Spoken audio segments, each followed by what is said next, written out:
পার্থিব জগৎ আর অন্তর জগৎ বিচার করলে আমরা দেখতে পাচ্ছি পার্থিব জগৎ হচ্ছে সুখদেব রানা মহাশয়ের বাড়ি, আর অন্তর জগৎ হচ্ছে শিবাস পণ্ডিতের বাড়ি। তাই মহাপ্রভু এসেছেন, মহাপ্রভুকে বরণ করে নিয়ে আসছে। হরিনাম সহযোগে মহাপ্রভুকে আনতে গিয়েছিলেন নাম সম্প্রদায় নিয়ে, খোল করতাল নিয়ে কাঁসর ঘণ্টা বাজিয়ে হরিনাম করতে করতে মহাপ্রভুকে আনয়ন করা হয়েছে আমাদের বৈদ্যপুর গ্রামে। আজ আমাদের বৈদ্যপুর গ্রাম ধন্য, কেন এসেছেন আমার প্রভু নিতাই চৈতন্য, তাই তো ধন্য। তাই মহাজন বললেন দ্রাঙ্গা দ্রাঙ্গা দিবি কি দিবি মাতল বাজত মধুর বিলম্ব রসাল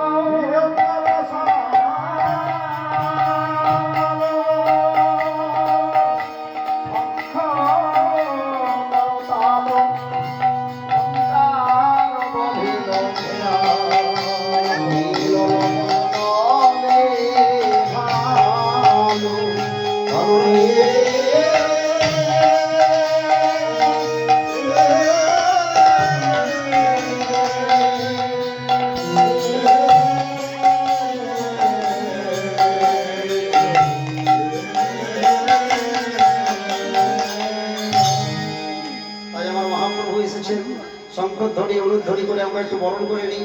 তাই মাগো আসুন আমরা একটু শঙ্খধ্বনি করুন। একবার শাঁখ বাজাও না মা তোমরা, উলু দাও না মা,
পাবন নিতাই চাঁদ কি, প্রদীপ পাবন গৌর হরি কি, পঞ্চতত্ত্ব কি, শ্রী গুরু নিতাই গৌরে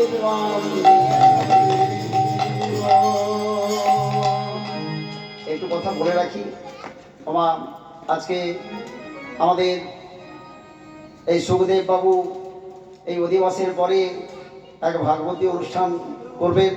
তবে আমাদের বড় আশা ছিল নবদ্বীপ থেকে আমার রাম বাবা আসার কথা ছিল, তিনি গাড়ি জামে পড়ে গিয়ে রাম বাবা আসতে পারেননি।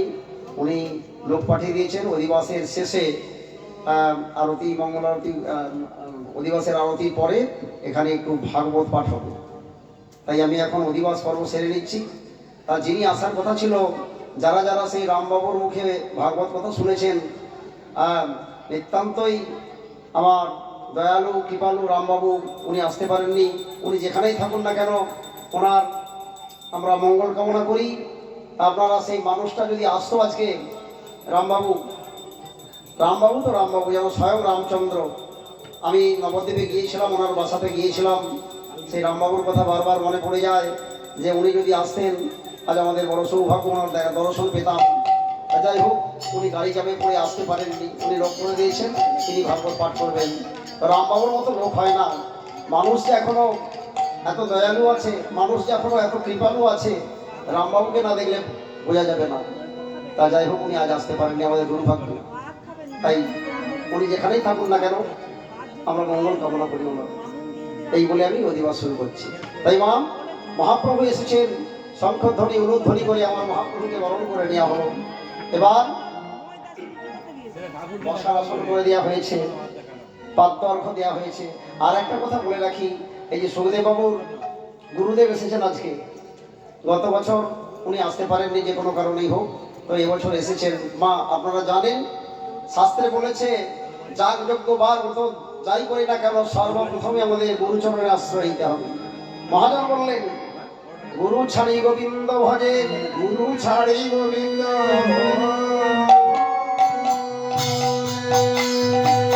হে পাপী নরকে মজে, পাপী নরকে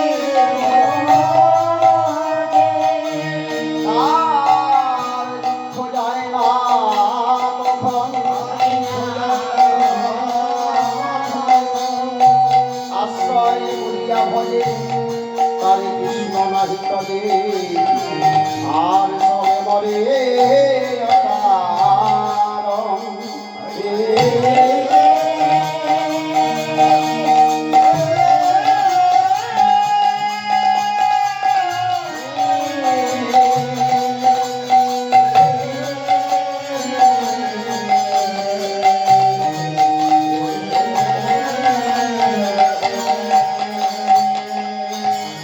আজকে ওনার সেই গুরুদেব অনেক দূর থেকে আসছে,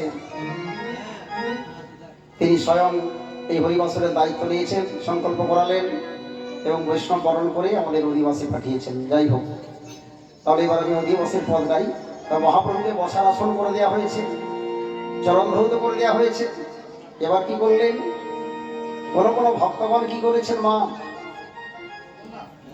আমার গৌর সুন্দরের রূপমাধুরী দর্শন করে তারা আমার গৌর সুন্দরকে সাজাচ্ছেন। কেহ দয় আমার ওরা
মাল্যচন্দন দিয়ে সাজিয়ে দিচ্ছেন। আর একটা কথা না বললেই নয়, এই যে সাউন্ড সিস্টেম, এই সাউন্ড অনেক দূর থেকে এসেছে, মা হুগলি জেলার ডঙ্গল থেকে এসেছেন। এই সাউন্ড খুব সুন্দর সাউন্ড, খুব ভালো লাগছে গাইতে। এরকম সাউন্ড সব জায়গায় তো হয় না।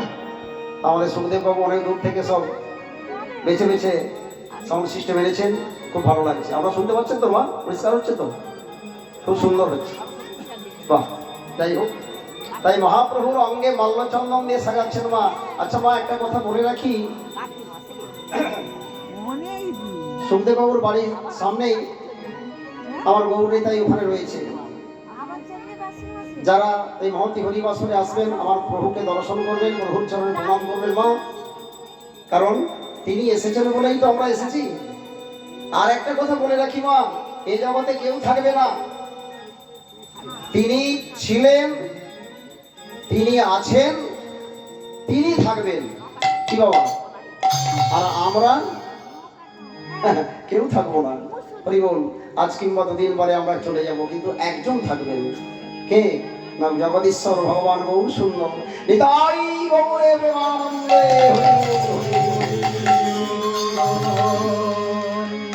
আচ্ছা মা, একটা কথা আপনাদের বলি, এই যে মালা চন্দন দেওয়া হচ্ছে, মালা তো আর গাছে হয় না, মালাকে গ্রন্থন করতে হয়। তা গৌর সুন্দরের গলে যে মালাটা দেওয়া হয়েছে, এই মালার জন্য নানা জাতির কুসুম তুলে, নানা জাতির ফুল তুলে মালা গেঁথেছেন।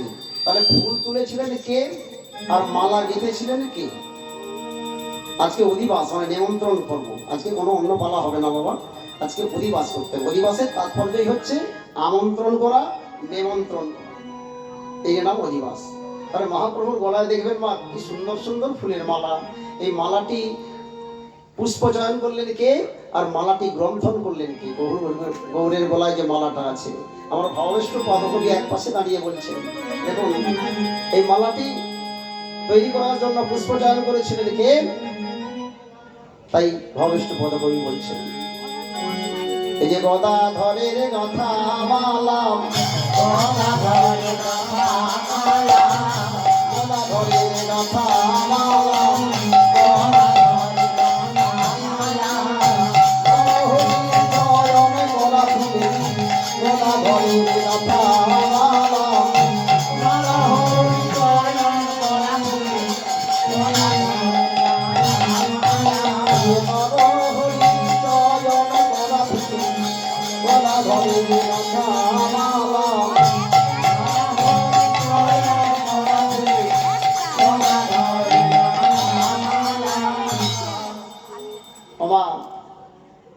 আগে আমাদের গৌর তত্ত্ব একটু জানতে হবে।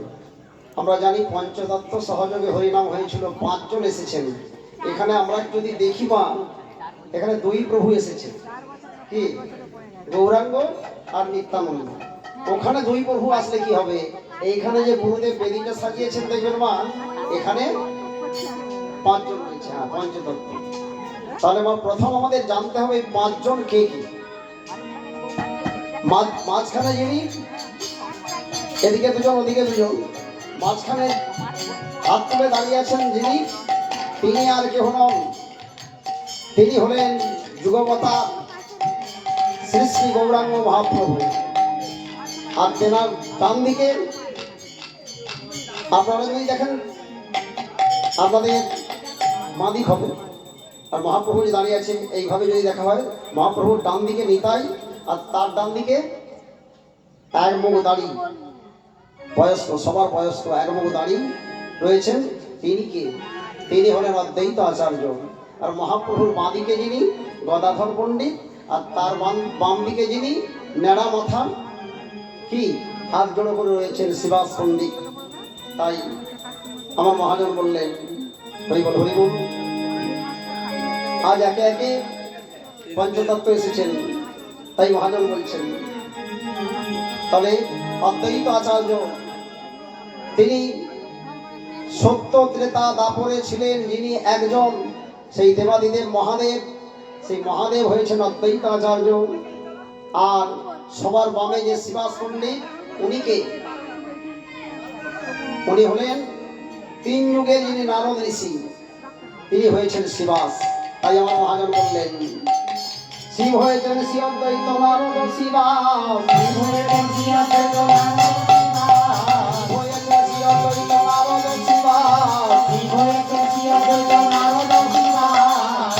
বাহুল্যাম ভক্ত হরিদাস, বাহুল্যাম ভক্ত হরিদাস, বাহুল্যাম ভক্ত হরিদাস, বাহুল্যাম ভক্ত হরিদাস। তারাই তো এসেছে, তারা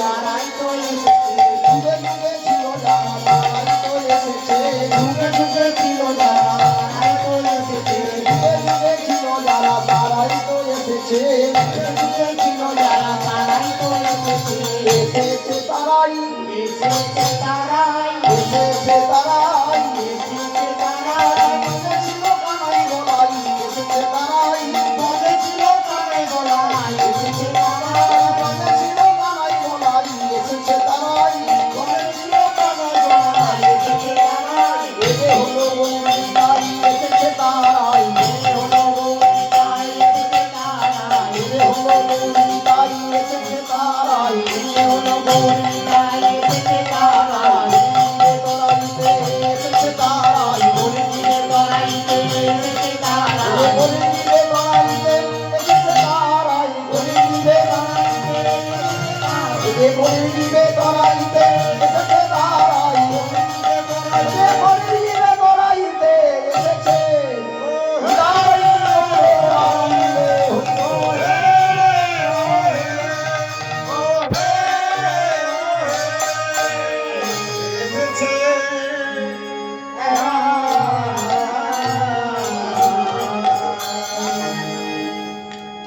জানি তাই তাহলে মা পঞ্চতত্ত্ব সম্বন্ধে আমাদের একটু জানা হলো।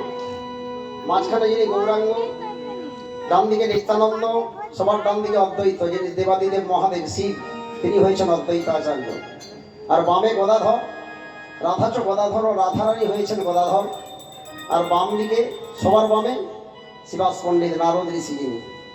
আচ্ছা, আরেকটু পরিচয় করিয়ে নিই মা। এই 5 জনের মধ্যে আপনারা জানেন মা, 5 জনের মধ্যে 4 জন সংসার করেছেন, একজন করেননি। দুবার সংসার করেছেন, আপনারা জানেন। প্রথম সংসার হচ্ছে লক্ষ্মী পিয়াকে বিবাহ করেছিলেন, সর্পদংশনে মারা গেল।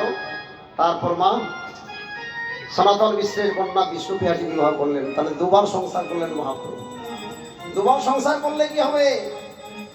24 বছর বয়সে মহাপ্রভু সন্ন্যাসী হয়ে এই নবদ্বীপ ছেড়ে, সচিয়ারাঙ্গিনা ছেড়ে, বিষ্ণুপ্রিয়াকে ছেড়ে চলে গিয়েছিলেন ভারত ভ্রমণে।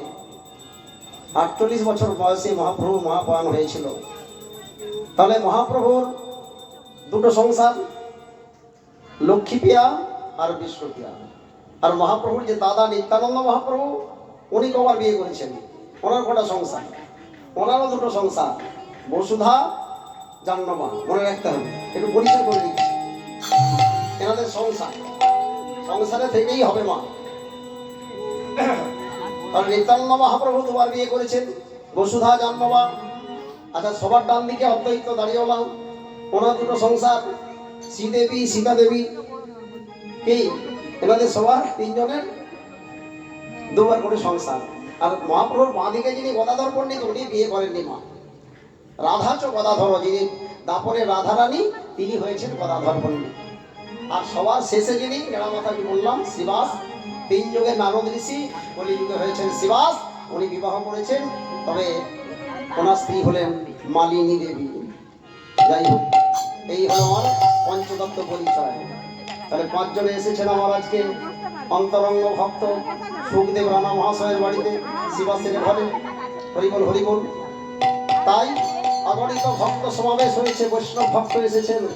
তারা মহাপ্রভুর মাধুরী দর্শন করে গৌরকে দর্শন করছে। আর দেখতে দেখতে ভাবাবেশে তারা বলছে, কি বলছে? ওমা, গৌরকে দেখতে এসেছি, তো গৌর দর্শন করতে এসেছে, আর দেখতে দেখতে বলছে, কে হক হত গোরাম জানকী বল্লভ, কে হক হত গোরাম জানকী বল্লভ, কে হক হত গোরাম জানকী বল্লভ, কে হত হত গোরাম জানকী বল্লভ। শিরাধিকার প্রিয় পঞ্চবান, শিরাধিকার প্রিয় পঞ্চবান, শিরাধিকার প্রিয় পঞ্চবান, শিরাধিকার প্রিয় পঞ্চবান। শ্রীরামচন্দ্র এসেছে গো, শ্রীরামচন্দ্র এসেছে গো, রামচন্দ্র এসেছে গো, শ্রীরামচন্দ্র এসেছে গো। সীতা দেবী প্রাণ বল্লভ, শ্রীরামচন্দ্র এসেছে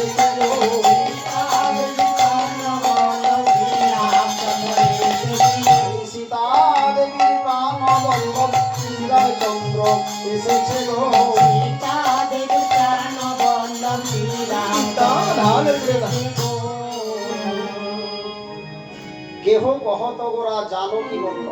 গৌরকে দর্শন করে বলছে দেখো দেখো, তো তোমরা যাকে গৌর বলছো উনি গৌর তো নন, উনি কে? জানো কি বলল। জানকী বল্লভ কাকে বলবেন মা? মা জানকীর প্রাণ বল্লভ কি সেই ত্রেতা যুগের যেন রামচন্দ্র এসেছে। আচ্ছা মা, কোন ভক্ত বলেছিলেন এই গৌরকে দেখে? আমরা তো দেখছি গৌর সুন্দর এসেছে, একজন ভক্ত বলছে না না উনি গৌর নন, উনি কে না সেই ত্রেতা যুগের রামচন্দ্র এসেছেন। কোন ভক্ত বলেছেন? রাম ভক্ত হনুমান। সেই হনুমান কলিযুগে এসেছে মা, আর হনুমান হয়ে এসেছে মুরারিগুপ্ত। সেই মুরারিগুপ্ত ভাবাবেশে বলছে ওগো আমি যেন দেখছি আমার প্রভু শ্রীরামচন্দ্র প্রভু আমার দাঁড়িয়ে।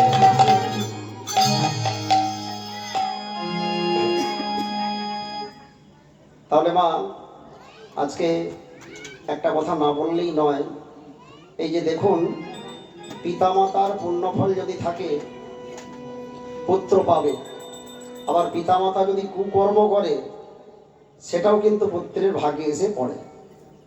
তাহলে আজকে বাবা মায়ের এমন পুণ্যফল ছিল, তার ছেলেরা, তার ছেলে আজকে হরিবাসর, গত বছর হরিবাসর হয়েছে, এবছরও হরিবাসর হয়েছে, কি ভগবত প্রেম, হরিবল হরিবল। তা দেখুন এই প্রসঙ্গে একটা কথা বলি আমি। আপনারা জানেন মা, রাম রাবণের যুদ্ধ হয়েছিল 14 বছরের জন্য। রামচন্দ্র বনবাসে গিয়েছিলেন। 14 বছর পরে যখন লঙ্কার রাবণ নিধন হয়ে গেল, এবার তো লঙ্কা থেকে ফিরে আসবে, বনবাস থেকে ফিরে আসবে রামচন্দ্র। একদিন কি হয়েছে জানেন মা? এই হনুমান কত বড় ভক্ত দেখুন। এই হনুমানের জন্য হনুমানের মায়ের রামের দর্শন হয়েছিল। একদিন হনুমানের মা, হনুমানের মায়ের নাম জানেন তো? রাম ভক্ত হনুমান। যেখানে রামের পুজো হয় সেখানে হনুমানের পুজো হয়। কি রাম ভক্ত হনুমান। এই হনুমানের মায়ের নাম জানেন? হনুমানের মায়ের নাম অঞ্জনী, আর হনুমানের বাবা কেশরী মানব। তাহলে হনুমান রাম ভক্ত হনুমান। তাই রামচন্দ্র ফিরে আসবে অযোধ্যায়। এমন সময় অঞ্জনী মা একদিন বলেছিল হনুমানকে, বাবা বলো, বলো মা। দেখুন মা, কেমন মা কেমন ছেলে। হ্যাঁ, হনুমানের মা বলছে বাবা হনু, তোর রাম তো অযোধ্যায় চলে যাবে বাবা। যদি একবার অযোধ্যায় চলে যায় আর তো তোর রাম এই বনবাসে আসবে না বাবা। তাই আমার মনের বাসনা আমাদের এই পাতার কুটিরে, তাল পাতার কুটির বানর তো। অঞ্জনী মা বলছে বাবা হনু, আমাদের এই তাল পাতার কুটিরে এই বেড়ার ঘর, তাল পাতার ছাউনি, আর এই ঘরে তোর প্রভুকে একদিন আন না বাবা। ও তুমি আমার প্রভুকে দর্শন করবে মা? হনুমান বলছে আমার প্রভুকে দর্শন করবে? বলে বাবা রাম যদি আসে ওই রামের চরণে আমি একটিবার প্রণাম জানাবো বাবা। তুই একটিবারের জন্য তো রামকে আমাদের ঘরে নিয়ে আয় বাবা। বেশ বেশ বেশ মা, তুমি আমার রামকে দেখতে চাও, আমি আজকেই গিয়ে বলবো। তাই হনুমান কি করলেন? প্রভুর কাছে গিয়ে বলছে রামচন্দ্রের কাছে, প্রভু প্রভু আমার একটি বাসনা। কি বাসনা? বলে প্রভু কৃপা করে আমাদের ঘরে একবার যেতে হবে। কেন না? আমার মা আপনাকে দেখতে চেয়েছে, আমার মা দেখতে চেয়েছে। তাহলে দেখুন মা, অঞ্জনীর ডাকে এলো না, ছেলে যা একবার বললো। রামচন্দ্রের কাছে গিয়ে বলে হনু আমি যাব। এই বলে হনুমানের ডাকে রামচন্দ্র এলেন অঞ্জনী মায়ের ঘরে। আর অঞ্জনী মা কি করেছে? বসার আসন দিতে পারে না, ছেঁড়া কম্বল বিছিয়ে দিয়েছে, পাতার কুটির, বেড়ার ঘর, বানরি। আর প্রভু আমার কি করলেন? সেই ছেঁড়া কম্বলে বসেছে। আর অঞ্জনী মা আমার প্রভুর রূপমাধুরী দর্শন করছে। দেখতে দেখতে বলছে আহা ওগো রামের উপহেরি ঝরে নয়ন বাণী কতই না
সংসারে যদি একটি কৃষ্ণ ভক্ত সন্তান আছে, একটি রাম ভক্ত সন্তান আছে, তাহলে একটি ছেলের জন্য সারা কুলটা আমাদের উদ্ধার হয়ে যায়।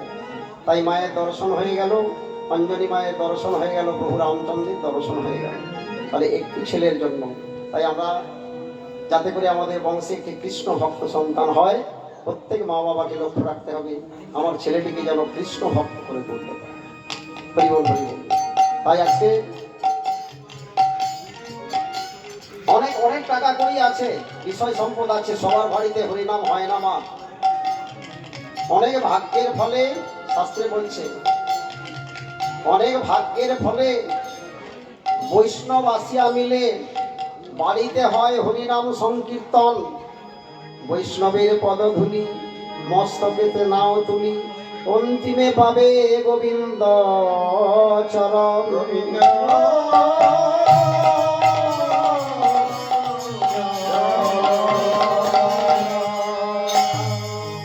তাই আজকে মহাপ্রভুর উপমাদনী দর্শন করে সেই মুরারি গুপ্ত বলছেন রামচন্দ্র এসেছেন। আর কোন ভক্ত বলছেন না, রামচন্দ্র নন। তাহলে উনি কে? উনি হলেন যশোদানন্দন কৃষ্ণ মদন মোহন এসেছে। মদন মোহন এসেছে,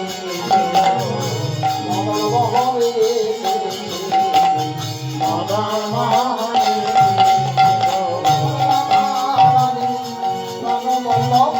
মদন মোহন এসেছে।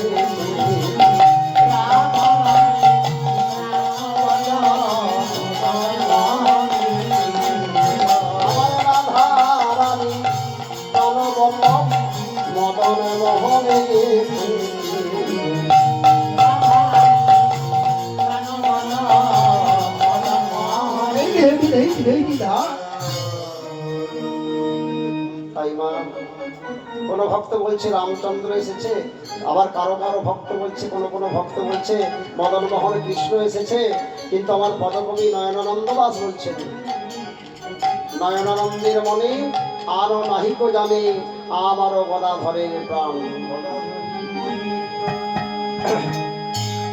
যার চোখে যেমন লাগে তেমন দেখুন তারা,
তাই আজকে গৌর সুন্দর এসেছেন কেন,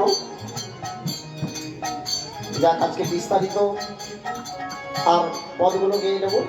এরপরে মা সুদূর অনেক দূর থেকে এসেছেন, একটু ভাগবত পাঠ হবে। আপনারা মা আমি 9টায় শেষ করি, 9টায় রেখে জানি, তাই বৈষ্ণব নেমন্তন্ন করে হরিবল হরিবল। তাই গৌর সুন্দর আমার এসেছেন কেন না, কলিযুগে দেখলেন নাম যজ্ঞ করতে হবে। তাই এই নাম যজ্ঞ কোথায় হবে, কিভাবে হবে, কাকে কাকে নিমন্ত্রণ করতে হবে, তাই মহাপ্রভু বিধান দিয়েছিলেন। কাকে না, অদ্বৈত আচার্যের স্ত্রী সীতা দেবীকে বলেছিলেন, শুনুন মা, এই কলিযুগে হরিনাম হবে, নাম যজ্ঞ হবে। মহাপ্রভু বিধান দিলেন, শোনো ঠাকুরানী সীতা বৈষ্ণব নাম হেতাম, ঠাকুরানী সীতা বৈষ্ণব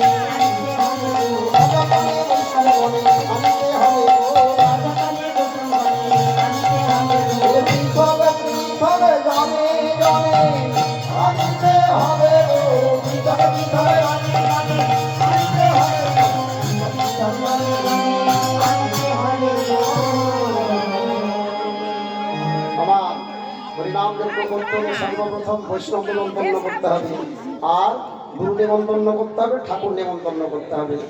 তাই হয়েছে মা, ঠাকুর এসে গেছে, বৈষ্ণব নিমন্ত্রণ হয়েছে, গুরু নিমন্ত্রণ হয়েছে, গুরুদেব আমার স্বয়ং এসেছেন, তাই সকলকে বরণ দেওয়া হয়েছে। হরিবল হরিবল।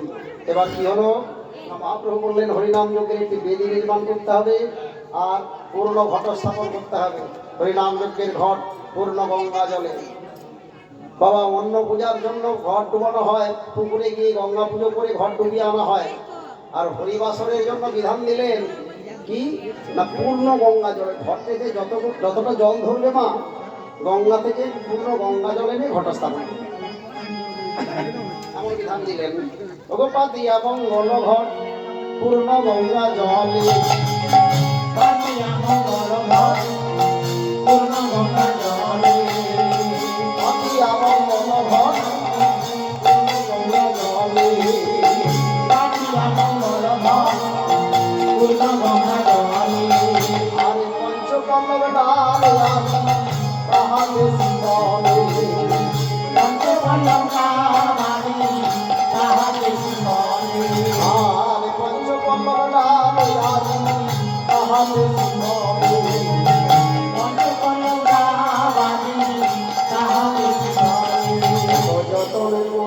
সাজাইছি যতন করে সাজাইছি যতন করে সাজাইছি যতন করে সাজাইছি নাম যজ্ঞ হবে বলে যতন করে সাজাইছি নাম যজ্ঞ হবে বলে নাম যজ্ঞ হবে বলে যতন করে সাজাইছি নাম যজ্ঞ হবে বলে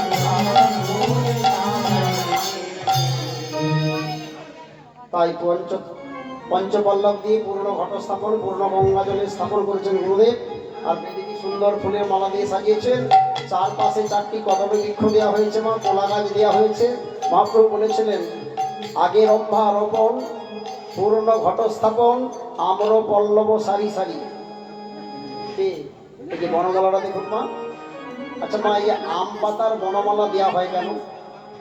এখানে প্রশ্ন হতে পারে, আরো তো ভালো ভালো পাতা আছে, তো আম পাতার বনমালা দেওয়া হয় কেন? আর কোলা গাছই বা দেওয়া হয় কেন এই বেদিতে? আমরা দেখছি কোলা গাছ, মা কোলা গাছ তো নয়, এর একটা শুদ্ধ পরিশুদ্ধ নাম রয়েছে, কদলী বৃক্ষ। কয়ে কাম, দয়ে দলনকারিণী, লয়ে ভগবত লীলার সহকারিণী। এই কোলা গাছ নয় মা, গণেশ ধরণী হররমা মহামায়া চণ্ডী। দেখবেন মা, কালকে এখানে কত বাল্য যুবক যুবতী নাচবে, পরিণাম করবে, হাত তুলে মা। এখানে আমি যে আমাদের যে ষড়ঋতুর মধ্যে প্রথম যেটা কাম, এখানে স্বকীয় কাম কারো জাগবে না। অনেক ছেলে মেয়ে নাচবে এখানে, কিন্তু এখানে কামের কোনো গন্ধ থাকবে না। এখানে শুধু প্রেম, প্রেম মানে ভালোবাসা, এই ভালোবাসার লেশ থাকবে। সবাই হৃদয় গৌরের নাম করে হৃদয় গৌরে প্রেমানন্দে হরি সবাই হাত তুলে নাচবে। এখানে কোনো কাম জাগবে না। এ রক্ষা করবে মা চণ্ডী। চারপাশে 4টে দ্বারে রয়েছে চণ্ডী, মহামায়া চণ্ডী। কলা গাছ আর কি হলো মা? মহাপ্রভু বলেছিলেন এইভাবে ফুল দিয়ে কত আম্রপল্লব, আম পাতা দেওয়া হয়েছে কেন মা? না, আম পাতা এটা একটা বনমালা। আমের অপর নাম চ্যুত ফল। যারা নাম গাইবে কোনো মতেই যেন নাম চ্যুত না হয়ে যায়, তাল ভঙ্গ না হয়, তাই লক্ষ্য করে আমাদের গাইতে হবে। আর এই বনমালার ভেতরে আমাদের কোনো সেবা করা চলবে না। বিড়ি সিগারেট অনেকেই খায়, চা খায়, ওটি চা খাওয়া পর্যন্ত এই যে বনমালাটা দেওয়া আছে বাবা, এর ভেতরে যেন না হয়। তাই শুদ্ধভাবে থাকতে হবে। এখানে পরিবেষ্টিত, এখানে মহাপ্রভুর সেবা হবে, বৈষ্ণবদের সেবা হবে। তা যাই হোক, তাই বনমালা দেওয়া হয়েছে আর এইভাবে বেদিটি সাজানো হয়েছে। এবার আমি বৈষ্ণব নিমন্ত্রণ করে আমি এখানে হরিবাস সমাপন করবো মা। দেখতে দেখতে ঘড়ির কাটা তো থামবে না। হরিবল হরিবল, একটু ভাগবতী আসর আছে, হরিবল হরিবল। তাই আমি বৈষ্ণব নিমন্ত্রণ করে নিই। বৈষ্ণব নিমন্ত্রণ করে আমি হরিবাস রাখবো। তাহলে মা, হরিনাম যজ্ঞে মহাপ্রভু বলেছিলেন বৈষ্ণব আহ্বান করতে। ঘট স্থাপন হয়ে গেছে, বেদি নির্মাণ হয়ে গেছে, এবার বৈষ্ণব। তাহলে কতজন বৈষ্ণব? মহাপ্রভু যে বলেছিলেন বৈষ্ণব নেমন্তন্ন, হরিনাম করলে হবে না, বৈষ্ণব নেমন্তন্ন করতে হবে। আজকে অনেক বৈষ্ণব এসেছেন, আগামী কাল আসবে, আগামী পরশু মহোৎসব হবে। কি ওখানে রান্না বান্না হচ্ছে, রসই হচ্ছে, কি এখানেও আবার কিছু রসই হবে। ভক্ত সেবা নেবেন, বৈষ্ণব সেবা নেবেন, মহাপ্রভু বলেছেন। তাহলে কতজন বৈষ্ণব? মহাভজন বলছেন 64 মহন্ত আর দ্বাদশ গোপাল, 64 মহন্ত আর দ্বাদশ গোপাল, মহন্ত আর দ্বাদশ গোপাল, 64 মহন্ত আর দ্বাদশ গোপাল। আর চক্রবর্তীয়ান জয় চক্রবর্তীয়ান অষ্টকবিরান, জয় চক্রবর্তীয়ান অষ্টকবিরান, জয় চক্রবর্তীয়ান অষ্টকবিরান। সকলেই এসেছে, সকলেই এসেছে, সকলেই এসেছে, সকলেই এসেছে। নাম যজ্ঞ হবে বলে সকলেই এসেছে, নাম যজ্ঞ হবে বলে সকলেই এসেছে, নাম যজ্ঞ হবে বলে সকলেই এসেছে, নাম যজ্ঞ হবে বলে সকলেই এসেছে। মহোৎসবে সকলেই এসেছে, মহোৎসবে সকলেই এসেছে, মহোৎসবে সকলেই এসেছে, মহোৎসবে সকলেই এসেছে। নাম যজ্ঞ হবে বলে সকলেই এসেছে, নাম যজ্ঞ হবে বলে, নাম যজ্ঞ হবে বলে সকলে হৃদয় বলে বলে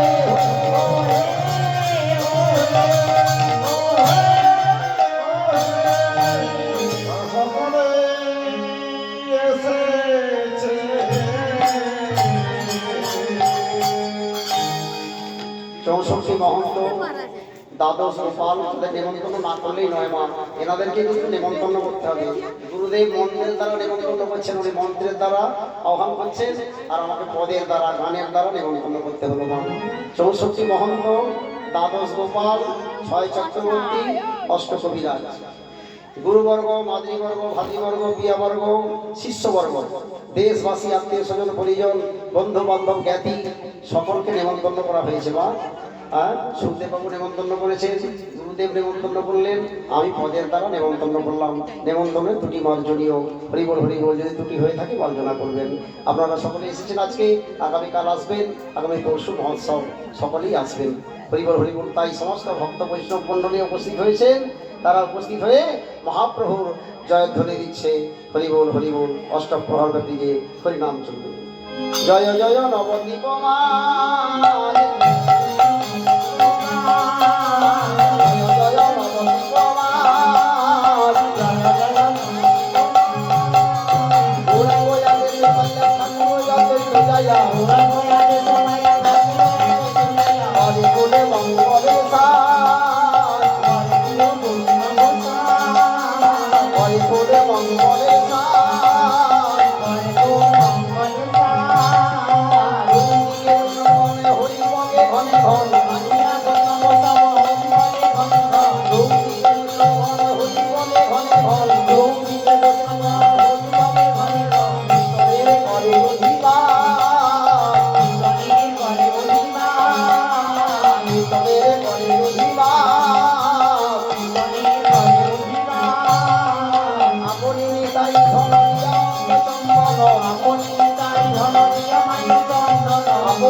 আজি ঘুরে মঙ্গলি রাখিয়া মঙ্গলি, আজি ঘুরে মঙ্গলি রাখিয়া